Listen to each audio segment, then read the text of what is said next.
자, 이번 시간에는 부동산 실권이자 명의 등기에 관한 법률 빈출 지문 뽀개기 함께 하시겠습니다.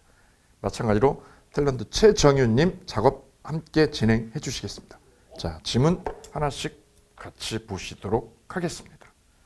첫 번째 지문 보실까요?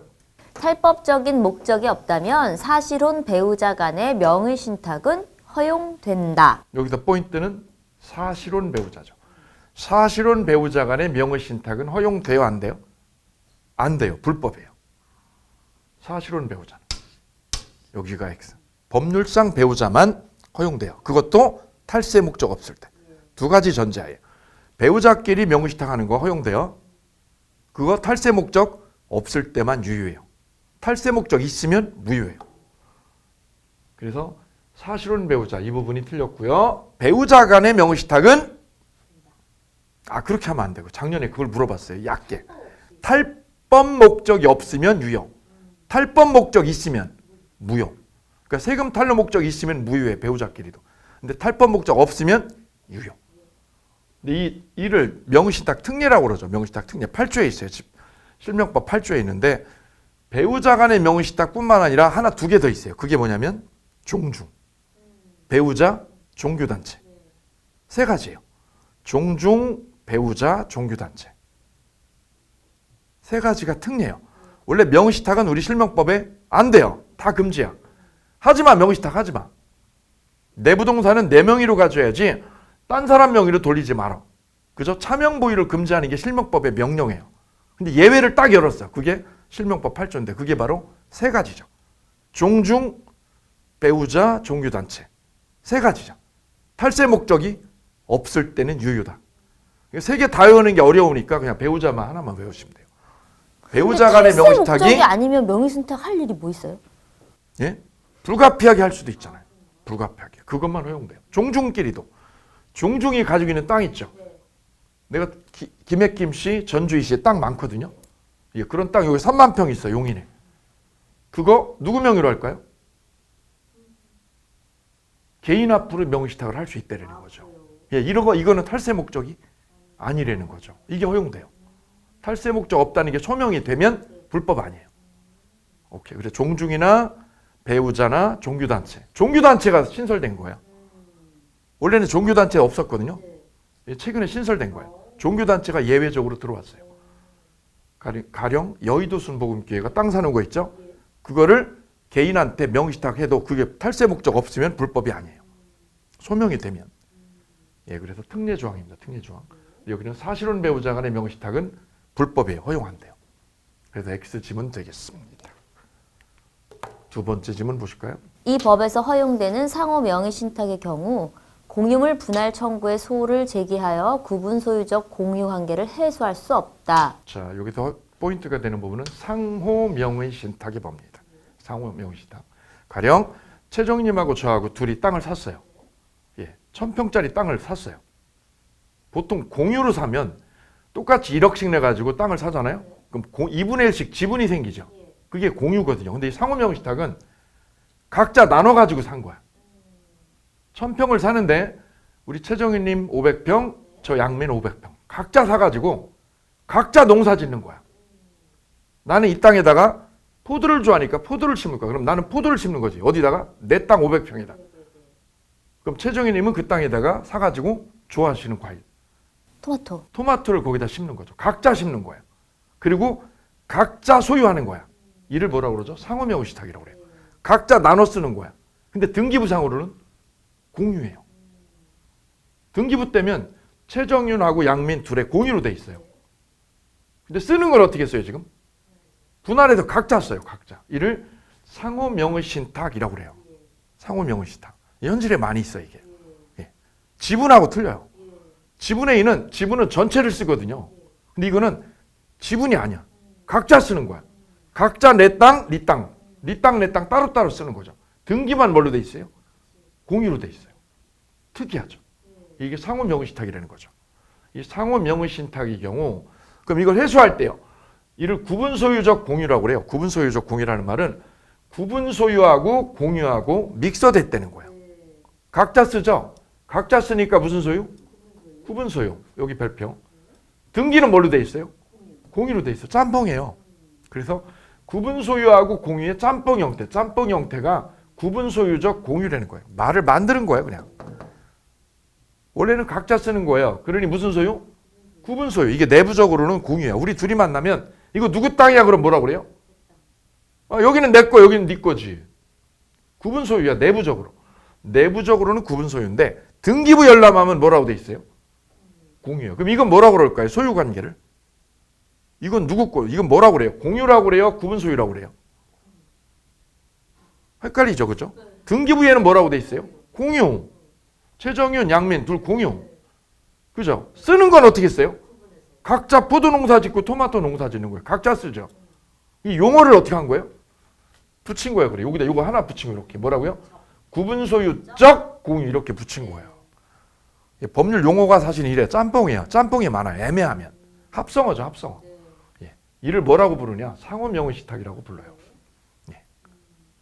이걸 끝내려면 그럼 어떻게 끝내느냐면 끝낼 때는 공유물 분할로 정리가 안 된다는 거예요. 왜냐? 공유가 아니에요. 이거 우리 둘 사이에는 뭐죠? 둘 사이에서는? 구분 소유지, 구분 소유. 등기부로만 공유고 실질적으로 뭐죠? 우리 둘 사이에서는? 구분 소유에서 각자 쓰죠. 포도밭, 토마토밭 나눠 쓰죠. 각자 구분 소유하는 거예요. 그죠? 그래서 이 구분 소유 공유를 해소할 때는 방법이 뭐냐? 공유물 분할로 안 된다는 거야. 왜? 공유가 아니거든. 이거 공유라고 그러면 말이 돼, 안 돼요? 안 돼. 왜요? 각자 쓰는데 무슨 소리야, 각자. 정윤 씨 토마토, 나는 포도를 각자 쓰자. 공유라고 하면 안 되니까 공유물 분할로 정리가 안 되고 그럼 어떻게 정리하느냐? 상호 명의 신탁이라고 그랬죠? 상호 명의 신탁을 해지해 가지고 정리한다는 거예요. 그래서 이 구분 소유적 공유 관계를 쪽내는 방법은 공유물 분할 방법이 아니라는 거죠. 왜? 공유가 아니니까 이거는. 공유물 분할이 아니라 뭘로 쪽내느냐? 뭘로 쪽낸다고요? 상호 명의 신탁을 해지해서 정리한다 이런 뜻이다. 어려웠죠. 어려워서 이게 몇 번 나왔었어요. 까다롭습니다. 법리도 좀 설명이 필요한 부분이고요. 한 번 더 정리를 해드리면 상호 명의 신탁을 쪽내는 방법은 공유물 분할 청구의 소를 제기하여 해소할 수 없다. 맞죠? 맞는 거예요. 그럼 뭘로 정리하느냐? 구체적으로 상호 명의 신탁 해지로 우리 지분 정리하자 이거죠. 공유가 아니다 그러니까 궁극적으로 공유가 아니다. 우리 둘 사이에서는 외부에서 바라볼 땐 뭐 같아요? 공유지만 우리 둘의 지분 정리는 구분 소유다. 구분 소유를 정리하는 거니까 상호 명의 신탁을 쪽내면 된다. 이렇게 이해하시면 깔끔하겠습니다. 다음 질문 3번 질문입니다. 무효인 명의 신탁 약정에 기하여 타인 명의의 등기가 맞춰졌다면 그것은 당연히 불법 원인 급여에 해당한다고 보아야 한다. 예, 이 판례가 제가 농지를 가지고 있었어요. 예. 근데 그 농지를 제 친인척한테 명의 신탁을 돌려놨어요. 그럼 내 명의의 땅이 누구 앞으로? 친인척 앞으로, 형님이나 사촌 앞으로 땅 명의를 돌려놨죠. 이것이 불법인가요, 아닌가요? 명의를 타인으로 돌린 건 불법이죠. 불법 맞아요. 불법인데 문제는 이거예요. 잘 보세요. 명의 신탁 약정에 기하여 누구 앞으로? 타인 명의로 등기를 쳤다 이거죠. 내 땅을 사촌 앞으로 등기를 마쳤다면 그것이 불법 원인 급여냐. 여기 발표하실게요. 불법 원인 급여에 해당되느냐. 이 문제죠. 자, 명의 신탁의 법리가 이거죠. A가 명의 신탁자라고 그러죠. 신탁자가 자기가 가지고 있는 농지를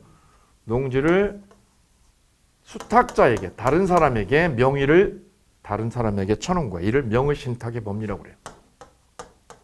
명의를 다른 사람 앞으로 돌려놨다. 명의 신탁을 했다. 그럼 등기부 때문에 누구로 나오죠? B. 이 사람 앞으로 등기가 나와요. 실제 주인은 A. A를 실권리자, B를 수탁자. 실제는 이 사람 건데 등기부상으로만 이 사람 앞으로 떠 있어요. 차명으로 등기가 돼 있죠. 이거 하지 말라는 거죠. 이 명의 신탁의 법리입니다. 자, 이때 이 명의 신탁이 법을 어긴 건 맞아요. 부동산 실명법에 의해서 하지 말라는 거죠. 무효야, 무효. 법규 위반이니까 무효야, 이거 무효. 문제는 이 명의신탁 약정 무효가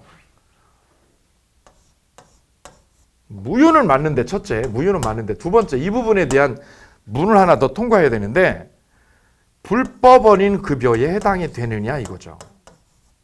여기 어려운 용어 나왔어요. 그죠? 무슨 용어냐면 불법 원인 급여라는 거죠.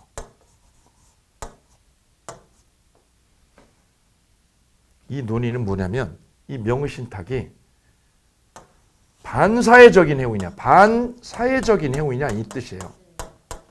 반사회적 행위냐. 자, 이 논의는 민법 총칙하고 연동되어 있는데 자, 명의신탁이 무효인 건 이해되셨어요? 법규 위반이라 무효죠. 이때 신탁자가 찾아올 수 있는 거예요, 없는 거예요? 내가 명의를 처남 앞으로 아니면 내가 사촌 앞으로 명의를 돌려놨어요. 이 땅 1000평을. 무효죠? 예, 그거를 신탁자가 이걸 뺏어올 수 있는 거예요, 무효로? 찾아올 수 있는 땅에 못 찾아오는 거예요, 이게 무효라서. 아, 이게 이거하고 직결돼 있어요. 이게 무슨 이론하고? 반사회적이니까. 예, 이게 반사회적 행위냐 아니냐 이거예요, 이게. 만약에 이 행위가 A가 B에게 명의신탁해 놓은 이 행위가 뭐에 해당되면? 불법 원인 급여, 즉 반사회적 행위에 엮이면 어떻게 돼요? 못 찾아와요. 못 찾아와요. 뭐에 엮이면? 반사회적 행위. 이를 뭐라고 그래요? 불법 원인 급여에 해당이 돼버리면 얘가 못 찾아와요. 그래서 작년에 우리 대법원 전원합의체에서 이걸 논의를 했던 거예요. 이것이 농지를 가지고 있는 사람이 탈법 목적으로 다른 사람에게 명의를 돌려놓은 것이 반사회적 행위에 엮이느냐 안 엮이느냐 이거예요. 자, 이쪽에 그림을 하나 더 그리면 이거하고 대비를 시키면 이해가 될 거예요. 모 기업 회장님께서 내연녀하고 첩계약을 했어요. 첩계약을. 나하고 내연관계를 유지해주면 내가 아파트 하나하고 현금 30억을 줄게. 얼른 계약하죠. 내연녀 계약, 첩계약이 이루어졌어요. 이 첩계약은 반사회적인가요? 맞죠? 우리 사회윤리를 깨뜨리는 거죠. 사회윤리를 문란하게 하는 거죠. 무효죠? 무효예요. 근데 회장님이 이 내연녀에게 사준 집 사준 거. 아파트 사준 거, 그 다음에 차 사준 거, 골프채 사준 거. 이 계약이 무효인 건 맞죠? 무효예요. 그때 회장님이 사준 집을 뺏어올 수 있을까요? 못 뺏어온다는 거죠. 왜냐하면 불법 원인 급여에 해당된다는 거죠, 이게. 만약에 이 회장님이 사준 집을 찾아올 수 있게 된다면, 도로 찾아올 수 있게 된다면 이 회장님은 이 여자를 내연녀를 버리고 또 다른 내연녀를 또 취할 거예요. 그렇죠? 그 악순환의 구조가 단절이 안 되죠. 그래서 우리 대법원은 이렇게 첩계약처럼 반사회적인 거래는 못하게 해놨어요. 어떻게 법적으로? 이분이 무효를 주장해야 돼. 이거 무효 주장해서 이거 무효야. 내가 사준 집 무효야. 이거 돌려받아요? 못 돌려받아요? 못 돌려받게 만드는 거죠. 왜냐하면 돌려받게 되면 내연녀에게 사준 집을 돌려받게 되면 회장님은 이 내연녀 버리고 또 다른 내연녀를 버리고 또 다른 내연녀를 이 사람 눈에 어떻게 되겠어요? 전 국민이 내연녀가 될 수 있는 이런 악순환의 구조죠.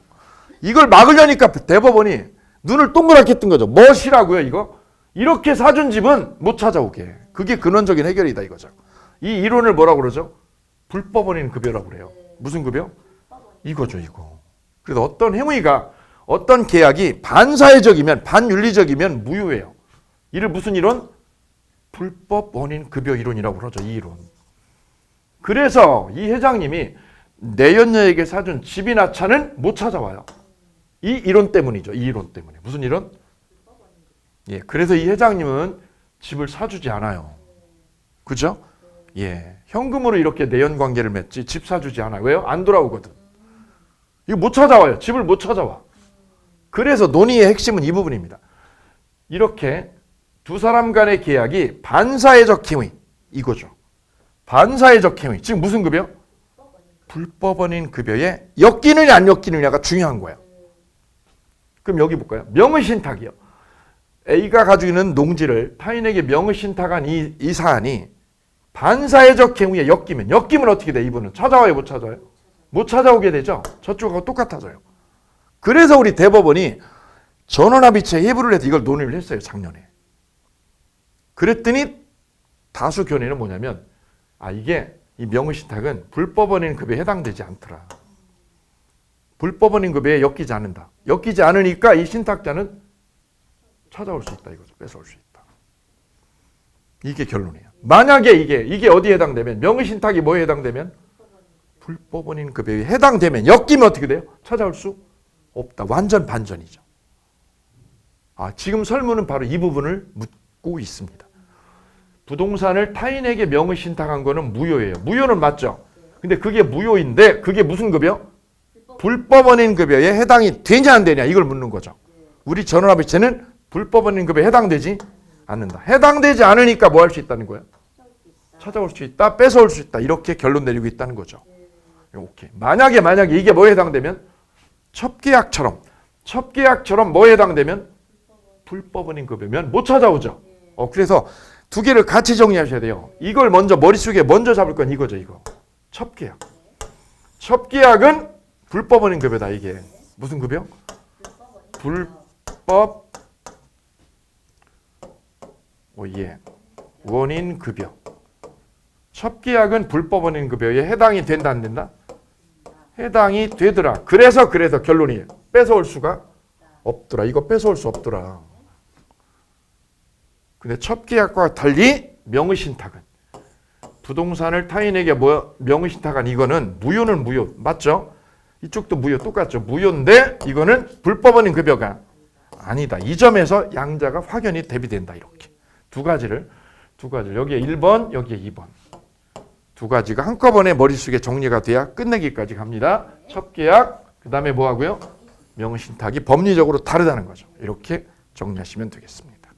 4번 지문 이어가겠습니다. 명의수탁자가 제3자에게 부동산을 처분한 경우 그 제3자는 선의 악의를 불문하고 소유권을 취득하는 것이 원칙이다. 네, 부동산을 타인에게 명의신탁을 했을 때요. 자, 설문 보시면 명의수탁자가 누구한테 처분했다는 거냐면 제3자에게 처분했다. 구조를 보면 A를 명의신탁자 이렇게 해볼게요. 그럼 B는 명의수탁자. A가 가지고 있는 부동산을 차명으로 B에게 명의를 돌려놨어요. 이를 명의수탁자. 설문은 누가 처분하는 거죠? 수탁자가 누구한테요? 제3자에게. 이 제3자에게 처분했다 이런 뜻이죠. 이렇게. 얘가 명의를 넘겨놓은 거를 이거를 얘한테 넘겼다. 이렇게 처분했다. 여기다 처분행위를 했다라고 하죠. 이때 제3자가 이 땅을 차지하기 위해서 이게 명의신탁이 됐던 거를 모를 때만, 선일 때만 이 땅을 차지하느냐 아니면 악의여도 차지하느냐. 우리 민법은 선악 상관없어요. 몰라도요. C가 명의신탁인 거를 몰라도 얘가 차지하고 선의가 아니라 뭐여도 악의여도 차지해요. 그리고 우리 민법에 이 제3자가 거의 대부분의 경우에는 선의일 때요. 선의일 때 법이 보호를 해주거든요. 근데 선의가 아니라 뭐여도 악의여도 제3자를 보호해주는 장치가 바로 이거예요. 대표적으로. 실명법 4조죠. 실명법 4조 3항에 있어요. 4조 3항. 이거 암기하셔야 되는데 뭐라고 되어 있냐면 명의신탁 약정 무효예요. 그 명의신탁 약정의 무효는 제3자에게 대항할 수 없다. 이렇게 적어놓았어요. 명의신탁 약정은 무효예요. 무효라는 거는 얘네끼리 명의신탁한 건 무효예요. 무효면 신탁자는 아까 찾아와요, 못 찾아와? 이렇게 찾아올 수 있죠. 야, 이거 무효야. 무효니까 내 거지. 짜식아, 너는 등기만 돼 있고 이거 내가 실권리자야. 내 거 찾아온다. 되죠? 근데 누구한테 가면? 제3자에게 가면 얘가 못 찾아와요. 이게 무효라는 거를 누구한테요? 제3자에게는 대항할 수가 없다는 거죠.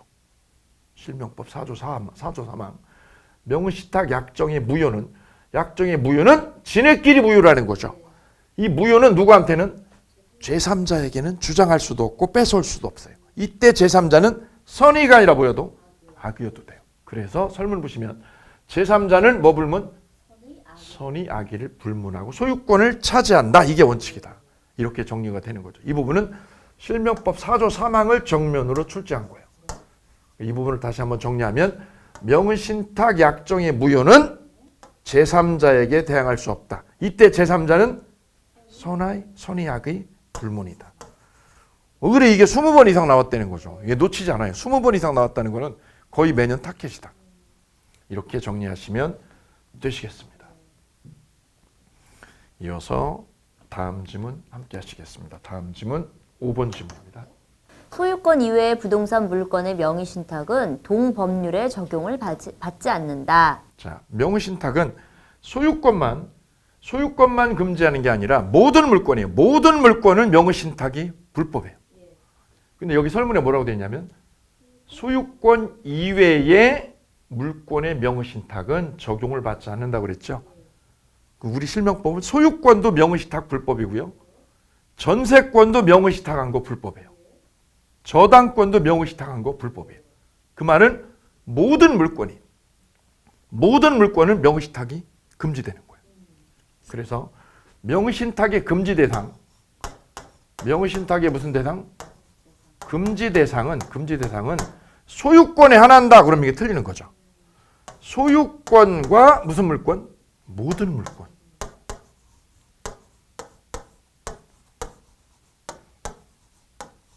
모든 물건이 명의신탁 금지 대상이라는 거죠.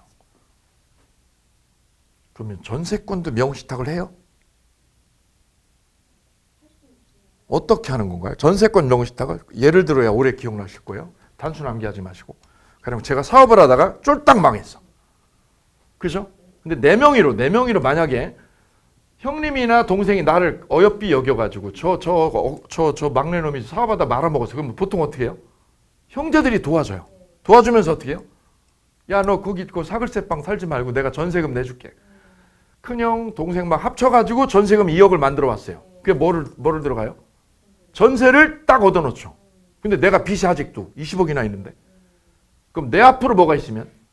전세금을 2억을 해놓으면 어떻게 돼요? 채권자들은? 우르르 와서 뭐 하죠? 압류해가지고 전세금 홀라당 제로가 돼요. 그때 우리는 어떻게 해요? 아, 이게 내 명의로 전세를 하면 안 되는 거야. 그죠? 내 명의로 전세를 하면 또 날라가. 그럼 형님들하고 동생이 나 도와준 게 제로가 되죠. 그때 우리는 어떻게 하죠? 전세권을 명의신탁을 해요. 내 명의로 하면 안 돼요. 그죠? 누구 앞으로? 친구 앞으로. 내 친구 앞으로 전세를 여기다 얻어놔. 그죠? 양민의 친구 있어. 친구라고. 그죠? 제 친구라고. 김영춘이라고 있어요. 영춘이 앞으로 전세를 얻어놓는 거예요. 그죠? 둘이 어떻게 해서? 짜서. 영춘이 앞으로 전세를 얻어놓고 영춘아 미안해. 네 이름 팔아서. 여기다 전세를 얻어놓죠. 그리고 들어가 사는 건 누가 살아? 양민이 살아요. 이게 바로 전세권을 명의신탁해서 쓰는 거예요. 이것도 불법이에요. 근데 우리 현실은요. 많이 한단 말이에요. 그죠? 그래야 내 전세금을 안 뺏기고 지켜요. 이게 여기 이거예요. 그러니까 이런 형식으로 명의신탁은 이루어지고 있어요. 현실에서. 그래서 명의신탁은 소유권만 하느냐?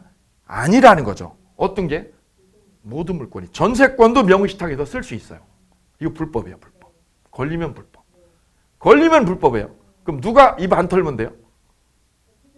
영춘이가 입 안 털면 돼요. 걔가 입만 안 털면 돼요. 걔가 입 털면 어떻게 돼요? 우리 둘은 뭐 한 놈이 돼요? 명의신탁한 놈이 돼요. 그럼 둘 다 처벌돼요. 3년 이하 징역이에요. 걔만 입 안 털면 우리는 뽀로가 안 나. 그죠? 예, 그래서 소유권과 모든 물건은 명의신탁 금지 대상이에요. 오케이. 다음 질문 이어가도록 하겠습니다.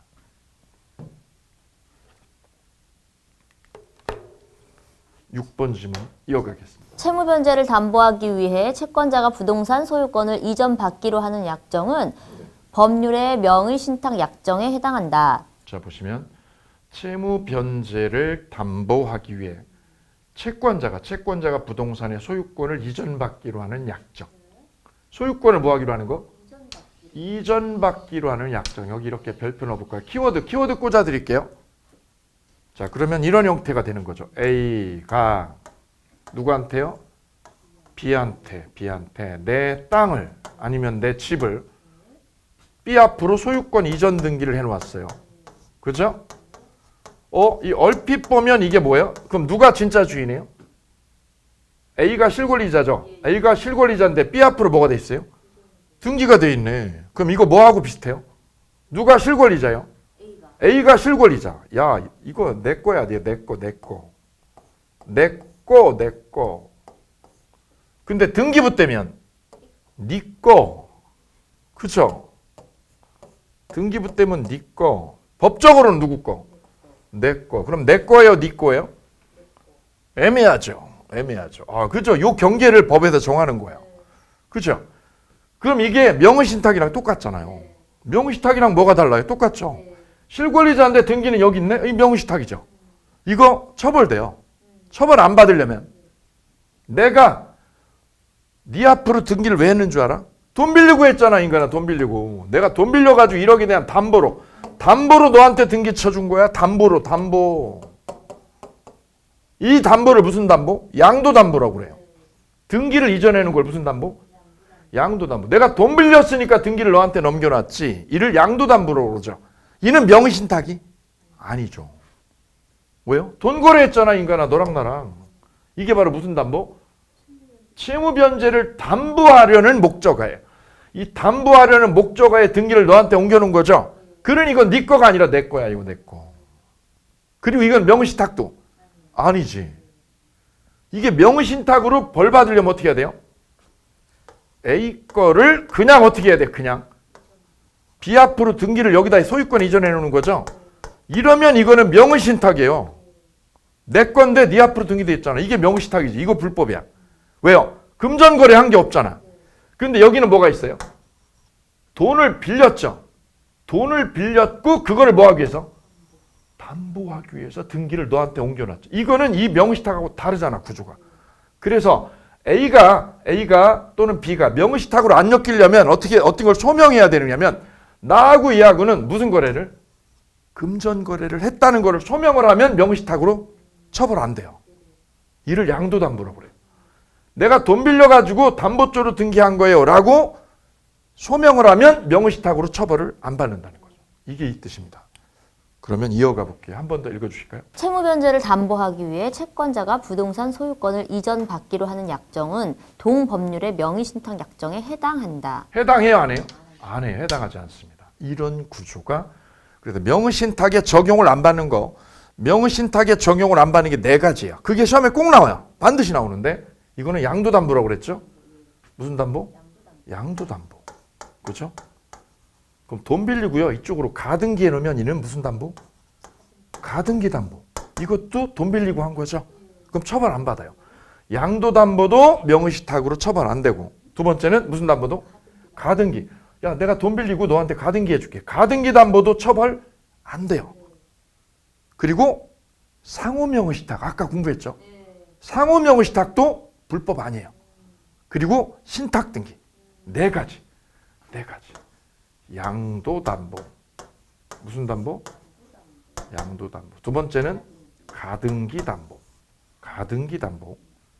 그 다음에 상호명의신탁. 그 다음에 신탁등기입니다. 신탁등기. 이 네 가지는 명의신탁에 적용을 받지 않습니다. 내 명의가 딴 사람에게 옮겨졌어도 명의신탁으로 보지 않아요. 그래도 머리 글자를 땄어요. 뭐라고요? 양가상신이라고. 양가상신은 명의신탁에 적용을 받지 않는다. 명의신탁에 적용을 받는다, 안 받는다? 안 받는데 그게 몇 개? 네 개. 요게 시험에 꼭 나와요. 네 개 중에 하나만.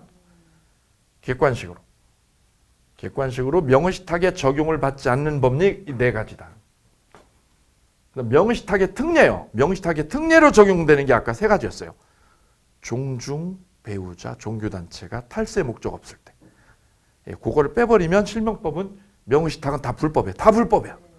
얘네는 불법이야, 아니에요? 아니에요. 왜요? 돈 빌려주고 했는데 내가. 돈 빌리고 이렇게 한 건데 왜 내가 불법이야? 이거 아니야. 불법 아니야. 이거 처벌 안 받아.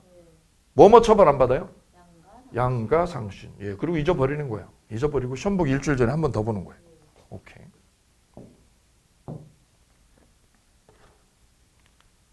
자, 이제 7번째 지문 이어가겠습니다. 무효인 양자간 등기 명의 신탁의 경우 신탁자는 수탁자에게 명의 신탁 약정의 해지를 원인으로 소유권 이전 등기를 청구할 수 없다. 오케이.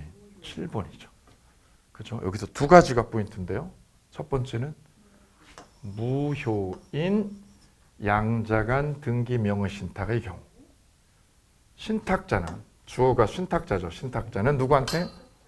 수탁자에게 가서 뭐를 요구하는지 보세요. 뭐를 요구하고 있어요? 약정의 해지죠. 해지. 여기 해지에다가 이렇게 물음표 하나 넣으시면 끝이에요. 해지를 원인으로 소유권 나한테 넘겨달라고 할 수 있겠느냐? 이 문제죠. 이게 오답으로 나왔던 거예요. 출제 기출문제인데 오답으로 나왔던 거예요. 제가 이 제기에서 끄집어낸 거예요. 예, 모두 정답으로. 볼까요? A가 B에게 명의를 신탁했어요. 내 땅을 B한테 명의 신탁했어요. 그죠? 그럼 명의 신탁은 일반적으로 적법, 불법? 불법이죠, 불법. 불법이 아닌 게 뭐라고요? 양가상신. 예, 잊어버렸어요. 일단 명의 신탁은 모르면 불법이에요. 불법이고 유효, 무효? 무효. 무효 안 되는 방법 어떻게 하는 거예요? 그 네 개 말고 특례가 있죠. 무효 아니고 유효인 게 있었어. 종중, 배우자, 종교단체. 그거는 무효, 유효? 유효. 그래서 제가 그 얘기한 거 기억 안 나세요? 사위가 장모에게 땅을 명의신탁을 했죠. 아파트를. 세금이 너무 나오니까 장모님 아파트 어머님 앞으로 계세요. 그거 갖다 놨죠. 그랬더니 이거 누구 거죠, 아파트가? 원래는 사위 건데 장모님 앞으로 등기돼 있죠.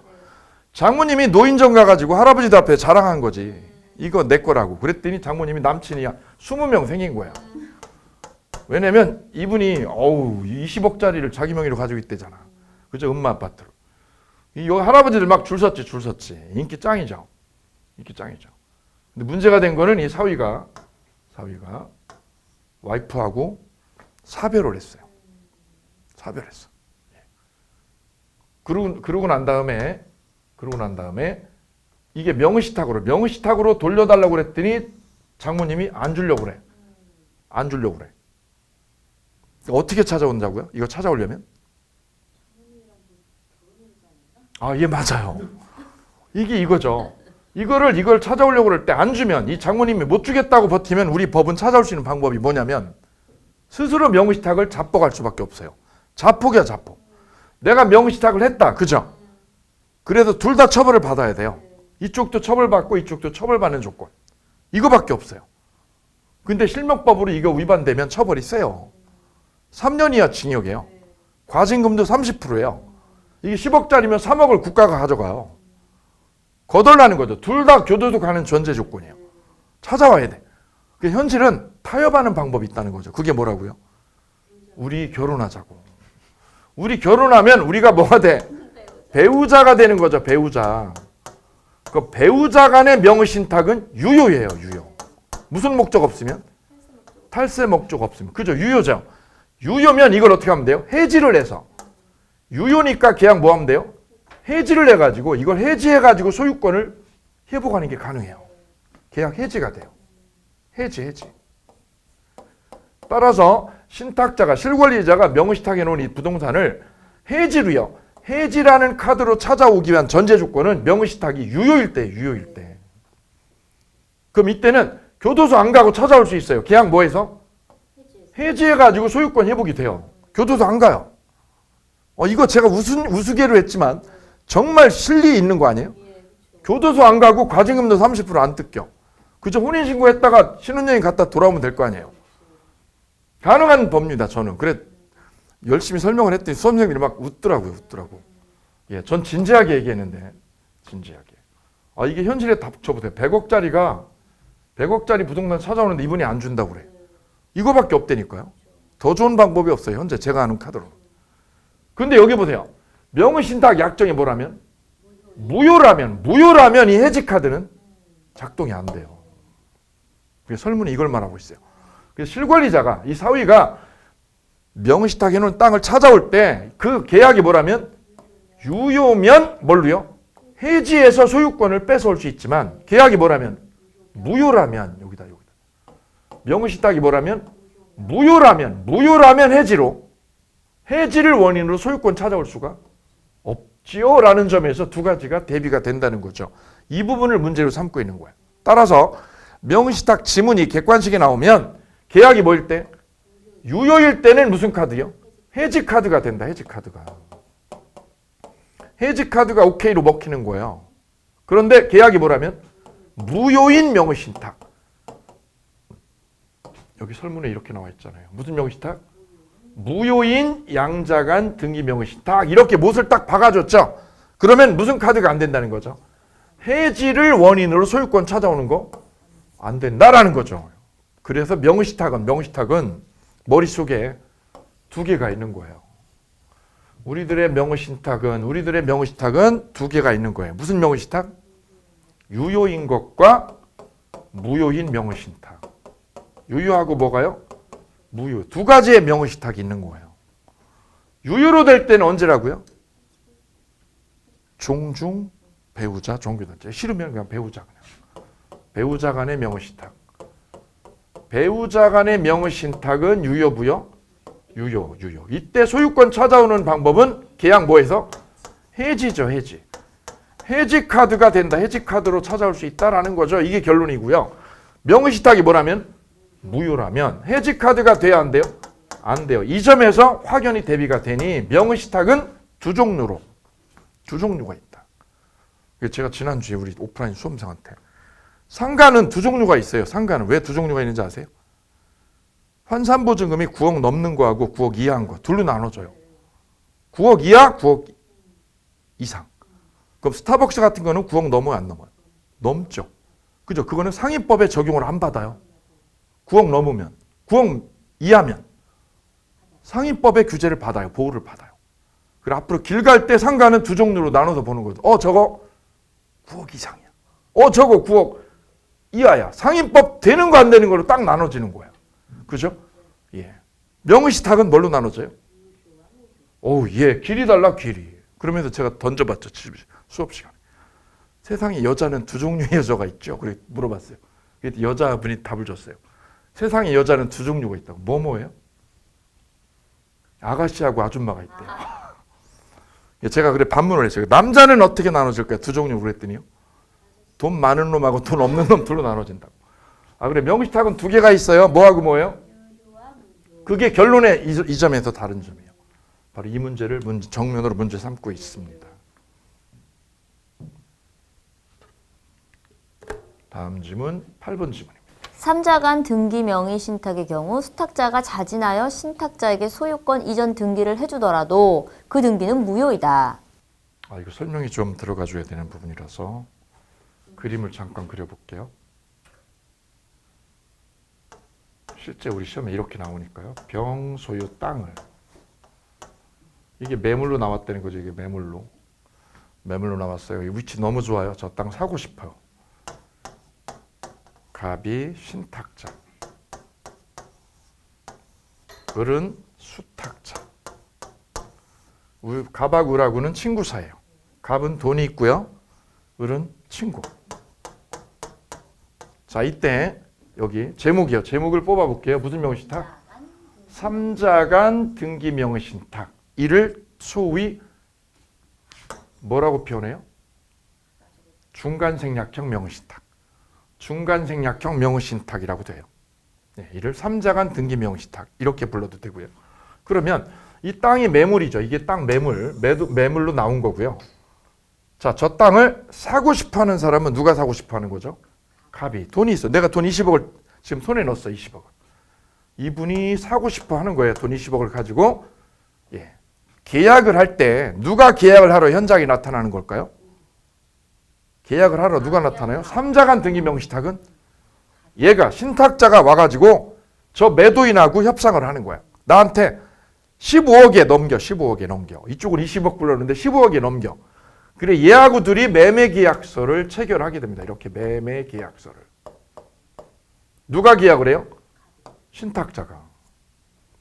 그러면 을하고요. 친구한테 가서 뭐라고 그래요? 부탁을 해요. 야 부탁이 있는데 뭐 부탁이야? 내가 땅 살 때 등기를 네 앞으로 내줘. 그럼 내가 나중에 벤츠 하나 뽑아줄게. 됐냐? 좋아. 그래서 둘이 뭐 한 거예요? 명의신탁하기로 담합을 해요. 둘이 뭐 하기로? 명의신탁을 하기로 약정을 해요. 약정을 하죠. 누구랑 하는 거예요? 갑과 을 사이에. 그럼 갑은 돈이 있는 거죠. 지금 돈을 가지고 있죠. 근데 갑이 누굴 만나서? 매도인을 만나서 매매계약서를 자기가 작성을 해요. 계약서 작성하죠. 자기가 돈 내는 거야. 그런데 얘한테 가서 부탁을 하는 거야. 야, 부탁이 있는데 부탁. 시험 문제 이 말이 꼭 나와. 신탁자가 뭐 해서? 부탁을 해서 얘한테 가서 뭐라고 부탁을 해요? 원래는 등기를 누구한테 쳐야 돼요? 갑한테 쳐야죠. 왜? 얘가 돈 냈으니까 얘 앞으로 등기 내면 끝나는 거죠. 근데 얘는 지금 이렇게 되면 내가 세금을 너무 내. 중과세 맞아. 이거 말고도 아파트하고 부동산이 너무 많아. 얘 앞으로 사면 안 되죠. 그래서 얘가 부탁을 하게 되는 거지. 이렇게 부탁인데 뭔 부탁인데 얘기해봐. 등기를 내 앞으로 하지 말아줘. 누구 앞으로 해줘? 내 친구 을 앞으로 해줘. 그래서 둘이 담합을 해요. 알았어. 등기 이렇게 해줄게. 이를 삼자간 등기 명의신탁이라고 해요. 그러면 이 신탁자는 여기다 이렇게 삼각형을 해보시면 돼요. 삼각형. 이 신탁자는 무슨 일을 해요? 매매에도 관여를 하고 명의신탁에도 관여를 해요. 그래서 저는 이걸 뭐라고 그래요? 북치고 장구치고 한다, 이 자식이. 누가? 신탁자가 뭐 한다고요? 북치고 이쪽에서는 장구치고. 북치고 장구치고를 얘가 다 하는 거야. 그럼 얘는 뭐만요? 등기만 자기 앞으로 쳐놓은 거야. 그러면 이 매도인 땅 파는 사람은 원래는 누구 앞으로 등기를 넣어야 돼요? 갑 앞으로 넣어야 될 등기를 얘를 생략하는 거죠. 생략하고 누구 앞으로? 을에게 등기를 치는 거죠. 그래서 얘가 생략돼서 중간 생략형 명의신탁 이렇게 부르는 학자도 있어요. 얘 앞으로 안 오잖아. 안 오고 누구 앞으로 와요? 친구 앞으로. 중간자가 생략돼서. 이때 얘가 한 일은, 신탁자가 한 일은 무슨 일을 했다고요? 치고 장구치고. 오케이. 이거 하기 어려우면 신탁자가 매수자가 된 거야. 신탁자가 매수자가 되고 등기는 수탁자, 친구에게. 이를 삼자간 등기 명의신탁. 적어볼까요? 신탁자가 뭐가 되고 매수자가 됐고, 이게 제일 중요한 키워드예요. 신탁자가 뭐가 되고 매수자가 되고 등기는 누구 앞으로? 친구에게. 등기는 친구에게.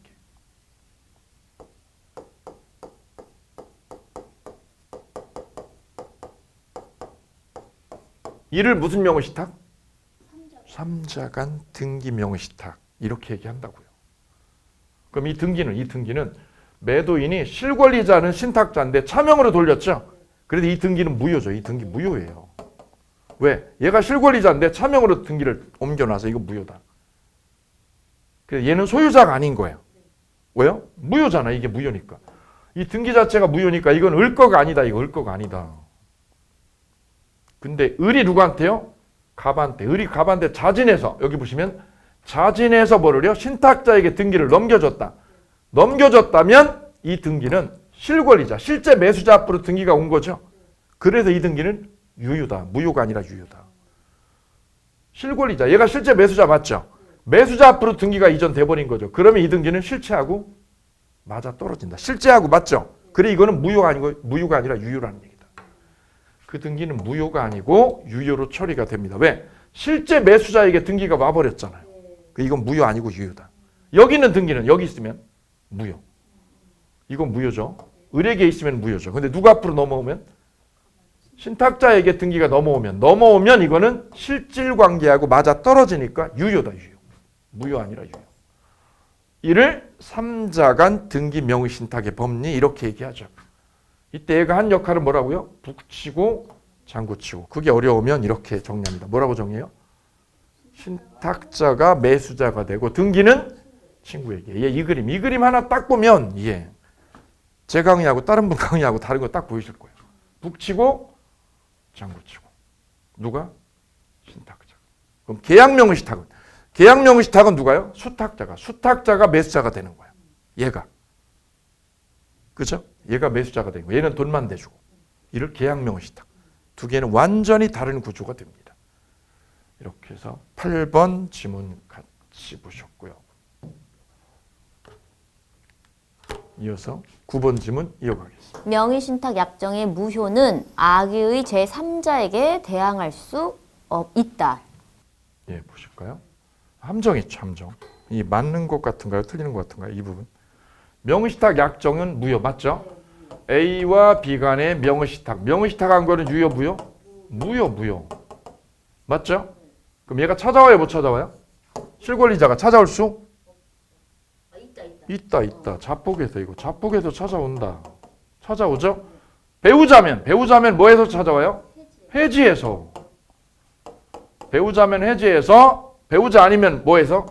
자폭에서. 이거 스스로 명의신탁 입증해서 찾아와요. 그런데 이게 누구한테 넘어가면? 제3자에게. 제3자에게 넘어가면 제3자가 선이어야 돼요? 선악 상관없어요? 선악 상관없죠? 선악 상관없이 무효를 주장할 수 없다. 대항할 수 없다. 주장할 수 없다죠. 있다가 아니라 없다죠. 그죠? 예. 얘가 뭐여도? 악의여도. 제3자가 악의여도 얘가 못 뺏어와요. A가 이거 뺏어올 수 없어요. 그 말은 이 실명법은 명의신탁 하는 사람을 보호하지 않는다는 거야. 무조건 누구 편이에요? 제3자 편이에요. 제3자가 뭐여도? 악의여도 C가 먹는 거지 A가 못 찾아가요. 결론 명의신탁 약정의 무효는 제3자가 뭐여도? 이게 함정이죠. 악의여도 제3자가 악의여도 대항할 수도 없고 뺏어올 수도 없다. 그리고 우리 민법에 제3자가 뭐일 때요? 악의여도 보호되는 게 유일하다. 이게 유일하다. 이거 죽어도 기억하셔야죠. 제3자가 선의가 아니라 뭐여도? 악의여도 이 자식을 보호해줘. 법에서 얘 편이야. 얘 편. 제3자 편이야.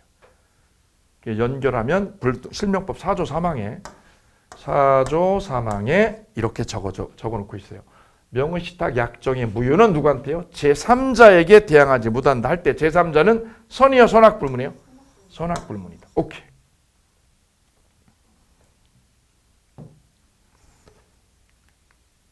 자, 이렇게 해서 부동산 실명법 빈출 지문 뽀개기 같이 보셨습니다.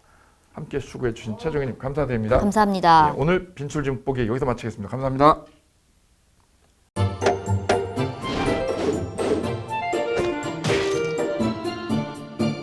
안녕하세요. 공인중개사 민법을 강의하고 있는 양민입니다. 자, 제가 준비한 거는 공인중개사 자료를 쉽게 다운받는 꿀팁을 준비해 보았습니다. 자, 공인중개사를 공부하다 보면 방대한 양의 자료를 접하게 됩니다. 하지만 그것을 일일이 다 출력을 하시거나 보관을 하는 데는 불편함이 따르죠. 이를 해소하기 위해서 핸드폰을 쉽게 활용할 수 있는 꿀팁을 준비했습니다. 네이버 밴드라는 어플을 통해 필요한 자료들을 보거나 다운받을 수 있습니다. 이 네이버 밴드를 활용하는 방법을 하나씩 알려드리도록 하겠습니다.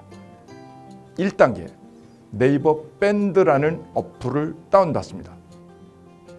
가장 먼저 안드로이드 버전은 플레이 스토어를 클릭하시면 되겠습니다. 아이폰은 앱스토어에서 하시면 됩니다. 그 다음 검색창에 네이버 밴드를 검색하시고 다운 혹은 설치를 클릭하시면 되겠습니다. 이렇게요. 2단계 밴드 어플에서 공수모를 검색해 주시면 되겠습니다. 밴드 어플을 누르시면 위쪽 상단에 보시는 것처럼 돋보기 모양의 아이콘이 보입니다. 이 돋보기 부분을 클릭하시게 되면 맨 위쪽에 하얀 공백의 검색창이 생기는데요. 이곳을 눌러서 공수모 이 세 글자를 쳐주시면 되겠습니다. 3단계는요. 해당 공수모 밴드를 들어가 주시면 됩니다. 이 밴드는 공인중개사를 공부하시는 수험생들을 위한 밴드입니다. 수험생들을 위한 시험 정보나 자료가 업로드되어 있어서 공부를 할 때 활용할 수 있는 밴드입니다. 보시는 것과 같이 강의와 관련된 공지사항이나 최신 자료가 다양하게 제공되고 있습니다.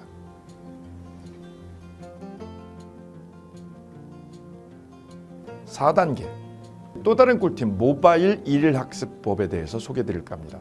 이제 핸드폰으로 짬 시간을 활용하셔서 공부하는 학습법을 알려드리도록 하겠습니다. 자료 페이지에서 뒤로 가기를 누르시면 처음 보셨던 페이지가 뜹니다. 여기서 내려가 보세요. 모바일 일일 학습이란 코너가 보입니다. 이 부분을 누르게 되면요, 매일 한 개씩 핵심 부분이라고 할 수 있는 문제가 업로드 되어 있고요. 더 아래로 쭉 내려가시면 정답과 해설 부분을 볼 수가 있습니다. 맨 아랫부분을 보시면 이렇게 댓글 쓰기도 남길 수 있으시죠. 스마일 부분을 눌러 좋아요로 표시할 수도 있습니다. 짬을 내어 스스로 학습한 뒤 모르는 부분을 질문할 수도 있고, 하루 동안 공부했던 것을 정리하시거나 공부한 소감을 적어 놓으실 수도 있습니다.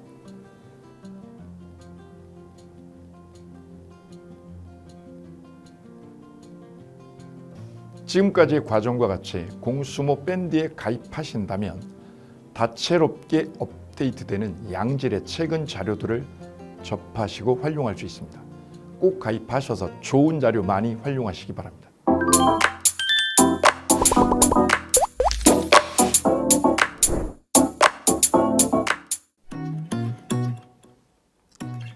자, 안녕하십니까. 자, 이번에는 부동산 실무, 일반인들이 어떤 도움을 받기 위한 관련된 밴드에 대해서 소개를 시켜드릴 건데요. 일단은 검색창에다가 365 부스라고 치시면 돼요. 365 부스인데 365일 부동산 스터디라는 밴드예요. 네이버 밴드인데 365 부동산 스터디라는 밴드 일단 클릭하시면 현재는 이제 4만 명 정도 되는 밴드인데요. 우리가 일반인들이 어떤 부동산 정보를 습득하는 데 있어서 이 정보를 얻기가 되게 쉽지가 않습니다. 내가 어딘가를 찾아본다고 해서 잘 찾을 수 있는 것도 아니고, 어떤 전문가들이 하는 말들이 이 친밀성이 있는 건지 아닌지에 대해서도 우리가 잘 믿을 수가 없는 거기 때문에 그런 정보를 그래도 좀 손쉽게 찾아볼 수 있게끔 저희 이제 이 밴드에 구성된 전문가들이 정보를 좀 제공해 주는 거기 때문에 아마 유용하게 활용할 수 있을 거고요. 내가 부동산 중에 토지를 좀 알고 싶다, 또는 상가를 좀 알고 싶다, 또는 나는 내 집 마련을 위해서 청약이 좀 궁금하다. 근데 그게 솔직히 어디 가서 물어보거나 어떤 정보를 찾기 쉽지 않아서 그것 때문에 만들어진 밴드라고 보시면 돼요. 그래서 365일 내내 부동산을 어떤 공부한다는 취지로 밴드에 들어오셔서 질의응답도 하시고 궁금한 사항에 대해서 예를 들어 문의하시면 저희가 관련된 정보를 또 제공해주는 그런 밴드라고 보시면 되겠습니다. 어떤 밴드냐면 한번 보시면은 지금 현재는 공지사항이 제일 먼저 나올 건데요. 이 공지사항은 기존에 있던 오프라인이 어떤 강좌가 있으면 그 강좌에 관련된 거 세미나라든지 그래서 평소에 이제 우리가 이제 접하지 못했던 강의들 있죠. 이렇게 진행이 된다라는 거 공지를 좀 하는 그런 내용들이고요. 하나 좀 더 올리면, 자, 이제 우리 교수님이에요. 교수님 중에 상가 교수님이 최근에 예를 들어서 법이 바뀌었어요. 법이 바뀌게 되면 최근에 바뀐 법이 이런 바뀐 법이 있으니 중개업을 한다거나 투자를 할 때 좀 유의해서 알아보시면 좋겠습니다라는 거를 올려놓을 거예요. 기존에 올려놓은 자료가 있으면 또 찾아보시면 되는 거니까 이렇게 해서 계속 밴드에서 소식을 받으시면 실전에 굉장히 도움을 많이 받을 거라고 예상합니다. 부동산 관련된 내용 중에서 하나 더 보시면 이제 랜드프로에서 직접 우리 프로그램 만들고 있어요. 그래서 부동산 까발리기, 부동산 부티크 이런 TV 관련돼서 부동산 팁 있죠. 예를 들어서 청약을 받아야 되냐 말아야 되냐, 지금 강남권 아파트를 투자해야 되냐 말아야 되냐, 이런 정보를 쉽게 여러분들이 접하지 못하기 때문에 그런 관련된 것들을 시대에 맞게 흐름에 맞게 부동산 시장이 이제 요동치면 내가 지금 집을 팔아야 되냐 사야 되냐 그런 것들에 대해서 신속하게 정보를 들을 수 있는 밴드니까 시간이 나실 때마다 자주 들어오시고 저도 자주 들어가서 좋은 정보 남겨드릴 테니까 자주 들어오시기 바랍니다. 저는 부동산 공법하고 부동산 토지 투자를 강의하는 고상철이었습니다. 자주 밴드에서 뵙도록 하겠습니다. 자, 수고하셨습니다.